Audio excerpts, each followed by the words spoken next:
Nate and Sam here from Murray Farm and Ranch with a video today about fermentation and kimchi specifically.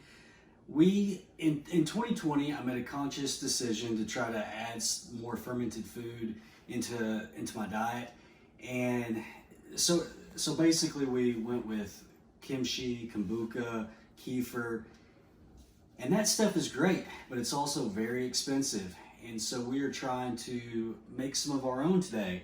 This is our first run at making a homemade kimchi.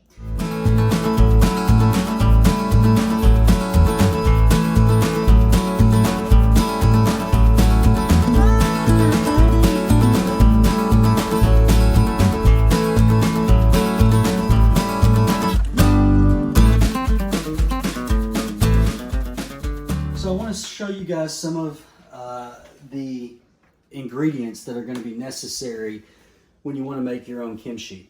The first thing is the ingredients. So these are Korean red pepper flakes. These are going to be a necessity. You cannot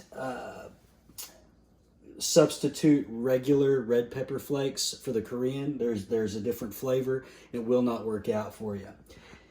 Next is going to be an organic sweet rice flour. You're going to make a paste with this, and this helps to add the fermentation process. So this is going to be a biggie for you. And then lastly, this is not an absolute necessity, but typically kimchi has some sort of seafood in it. And this is a fermented fish sauce. This is specifically made from anchovies. There's a whole bunch of different kinds. This is not a necessity, but adds some very unique flavor to the mix. We have a couple of heads of cabbage from our garden. We've got some garlic, some ginger, some green onions from the garden, and then some carrots. Most kimchi recipes will have something called daikon radish. Sometimes they have Asian pear. There's a lot of different ingredients that can be used in kimchi. We don't have access to those things easily, and so I'm just going without them, but I think we're going to be just fine without them. Next is going to be the supplies to actually do the fermentation. This kit is a wide mouth mason jar kit from fermentolics.com. This kit comes with all the stuff needed to make kimchi. So it does not come with the jars, but it comes with glass weights. It comes with... Coco. Oh, our Coco wants to be in the video too. So it does not come with the jars. You're going to have the jars, purchase those separately. But it's going to come with glass weights. The water, these are water lids. I don't exactly know the proper name for these, but this allows air to escape and it keeps that anoxic environment. So this comes in the kit, and then also it's going to have these lids that are going to seal onto wide mouth jars, and then it also comes with this little rod that helps to stuff the kimchi into the kimchi or whatever else you're using into the jars. So that's the supplies needed for a start of kimchi. The first process. The first step in making kimchi is we're going to half and then quarter these heads of cabbage, and then we're going to salt them, and we're going to draw a lot of the moisture out.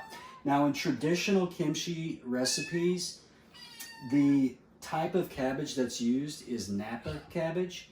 These are not Napa cabbages, but this is what I had, and this is what I'm going to use. I've seen recipes where red cabbage is used. I've seen multiple different varieties, and even things not cabbage at all, like bok choy, can be substituted for the cabbage. So we're going to use these cabbages, and we're going to try it out and see how our first run at kimchi goes.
cabbage has been soaking, I guess is what I would call it. We've salted it in between the leaves, and that's drawing out the moisture. Every 30 minutes, we've been coming in and kind of massaging the cabbage leaves, so it's starting to wilt. There's a significant amount of moisture that's coming out of the cabbage. That's all water that has just been drawn out. So we've got 30 more minutes to go. We're gonna go ahead here in just a few minutes and start our kimchi paste. And then once the kimchi paste is done, we'll wash this real aggressively 3 times to get it nice and clean. And then we will get it, we'll put the kimchi paste on the cabbage leaves. We'll be ready to start fermenting. All right, so now we're gonna make our kimchi paste.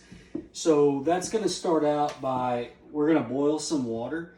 The water, we're basically doing our recipe based on 2 pounds of cabbage. So because we're doing 4 pounds of cabbage, everything is double. It is best if you use a water that is filtered, non-chlorinated. That can affect the fermentation process. We're on well water, and so ours, it's not gonna affect our recipe. But just keep that in mind. You might want to buy distilled water, find some other source of water. Is that good? Yeah. Okay. We've got about 2/3 of a cup of water that is coming to a gentle boil. And then we've got about 1/3 cup of water that's cold that we have dissolved our sweet rice flour into. So the reason that we're doing that is if you add the sweet rice flour directly to the boiling water, it's going to clump up and create a mixture that really is not uniform. This allows us to kind of slowly add the rice flour in, and it's not going to clump up. Okay, so our water is coming to a boil. I'm going to go ahead and stop the heat, and we're going to gently add in the dissolved rice flour and water combination. We're also going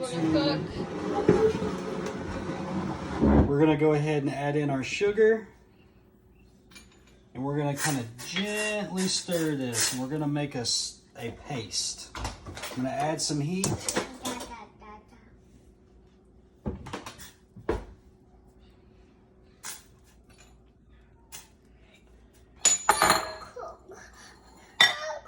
Do you want to help me stir?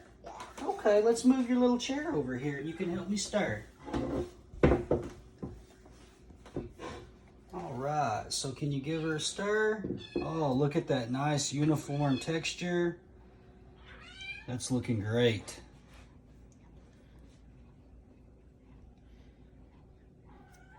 No, we don't need that one in there. We just need this one. So it's thickening up. It's making a nice paste.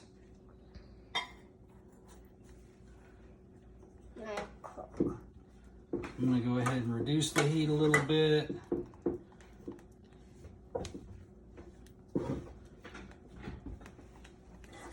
Go ahead and stop my heat. Just keep stirring.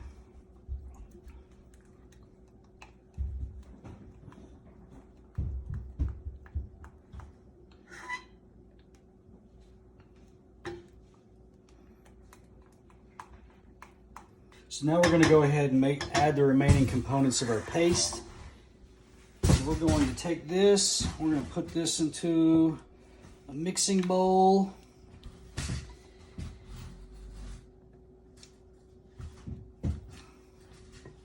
The components of this paste are 1 cup of water,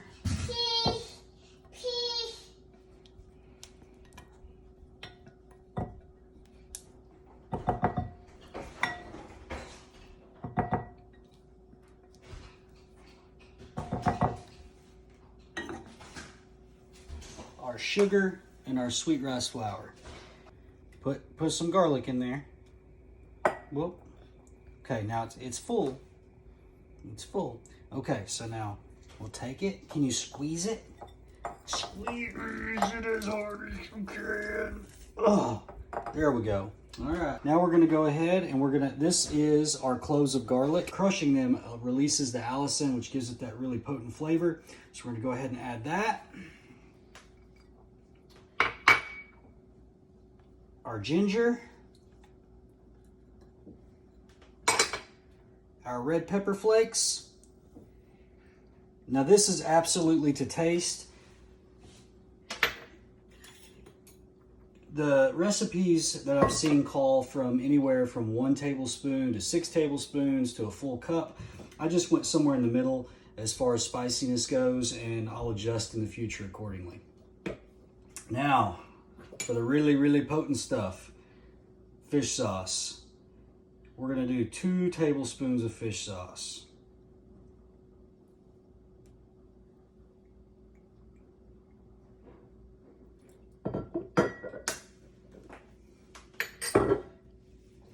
And we're gonna start mixing this stuff together.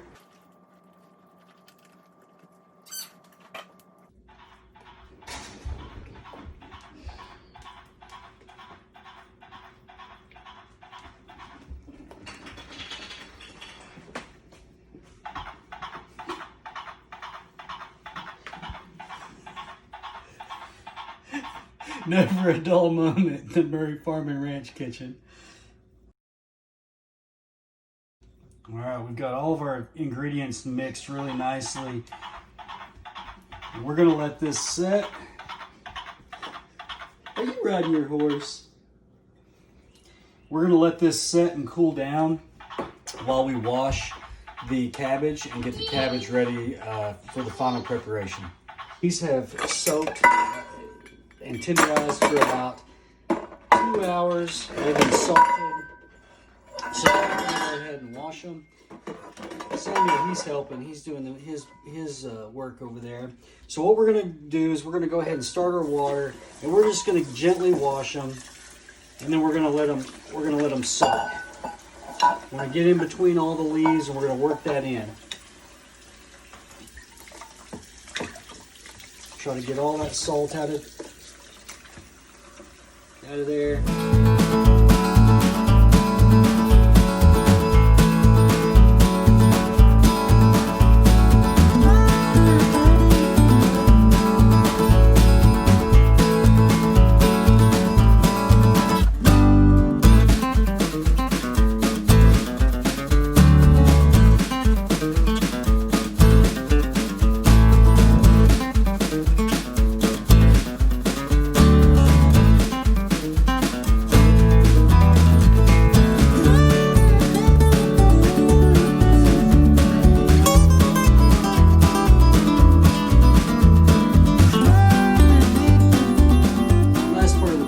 Here to get the cabbage ready is we're going to cut some of the hard cores out. So me and Sam are going to do that. So we're going to take pieces like this that have this hard core, and this isn't really going to ferment well. We're going to go ahead and we're going to cut that out, and we're going to discard that. The rest of these pieces are basically going to be bite-sized pieces. And if they're a little bit too large, then we'll go ahead and cut them. And we're going to throw those into a bowl that's ready to get the kimchi paste placed on.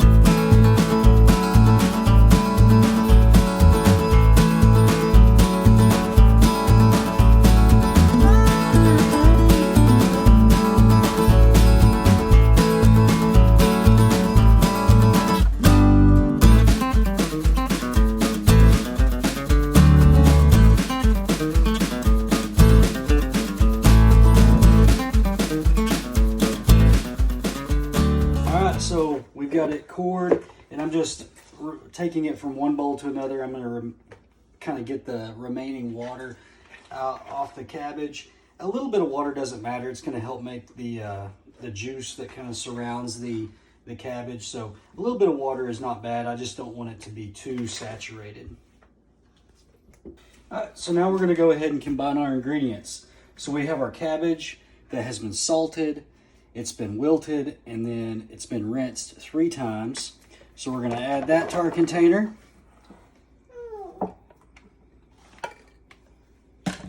We're going to add our carrots that we've cut into matchsticks.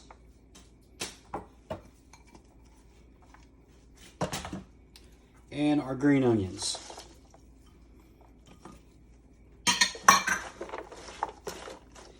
Now, we're going to add our kimchi paste.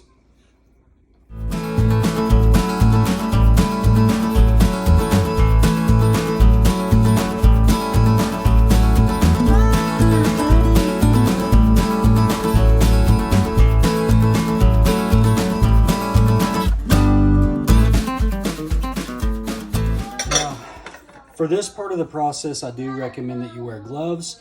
This, of course, has Korean red pepper flakes in it, so it is spicy. If you get this on your skin, get it into your eyes and so forth, it is going to burn. So I recommend wearing gloves at this point. And what we're going to do is we're going to take this kimchi paste and we're going to mix it so that all of the cabbage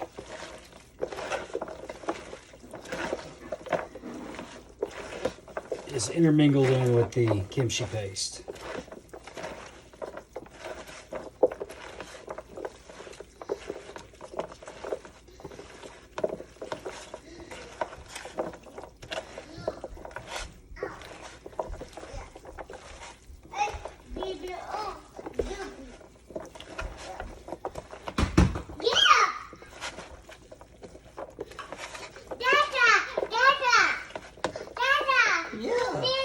Look at that! You got a wiffle ball bat.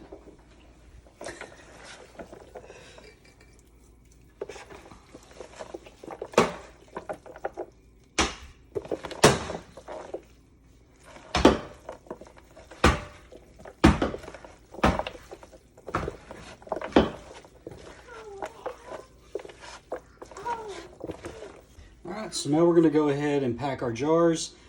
Kimchi needs to be in there very tightly. So I'm gonna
this part is also very important. You do want to leave at least 1 inch of headspace at the top of the jars. Whoa!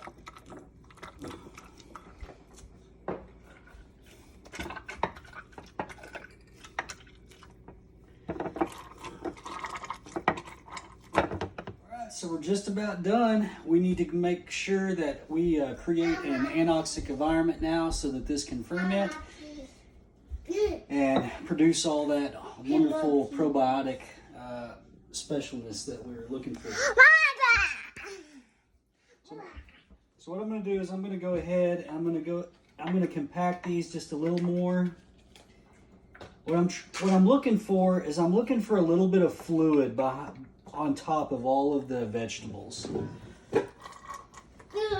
I'm trying to get out all that excess air.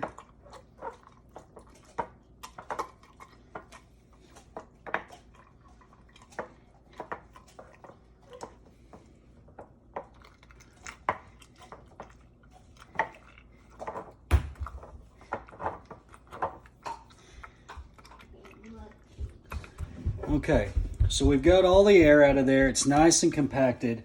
So now what we're going to do is we're going to add our glass weights. And this just ensures that our vegetables stay below the level of the liquid.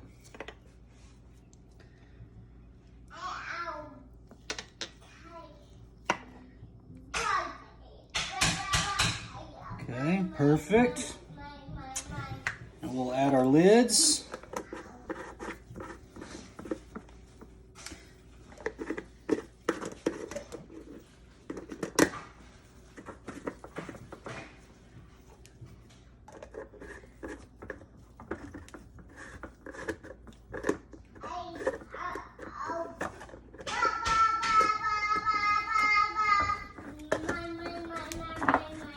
There it goes. All right. Now,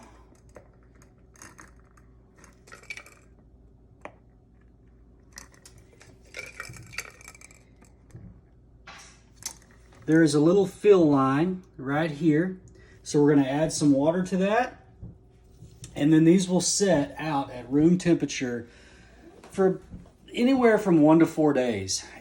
The fermentation process depends on the room temperature, among some other variables. And so it's a good idea to test it every day or so to see kind of that it's the consistency that you want it to be. The longer you let it go, the more mushy it's going to be. So the way that I prefer it is going to be in the first couple of days. It's going to have a little bit of a fizziness to it. It's still going to have a crunch to it, but it should have that unique kimchi flavor that we all enjoy so much. All right, guys, so we're back for a recheck on our kimchi that we're making. So it's been about 2.5 days, and we are absolutely making some progress in the fermentation. So the way that I know that is there are little bubbles that are starting to form, and they're making their way up to the surface. The other thing that's happening is we're getting some more liquid come to the surface. And that's why I mentioned in the very beginning that it's so important to give yourself plenty of headspace. Otherwise, you may get an overflow. Samuel is helping me. He's very excited to try this out, as am I. We're going to let this go until tomorrow, and then we're going to give it a taste test. We're going to see how crunchy it is, how much, whether it has that kind of a carbonation type taste to it. And if it does, then we're gonna go ahead and stop the process by putting it in the fridge. If it's still got a little bit to go based on our taste, we're gonna let it go another day, and then we'll recheck it. That wraps up our little course on kimchi. If you enjoyed this video, please hit that like button, pound the subscription for future videos of this nature, and share it to your friends and family. It would sure help us out in our future endeavors. Thanks so much.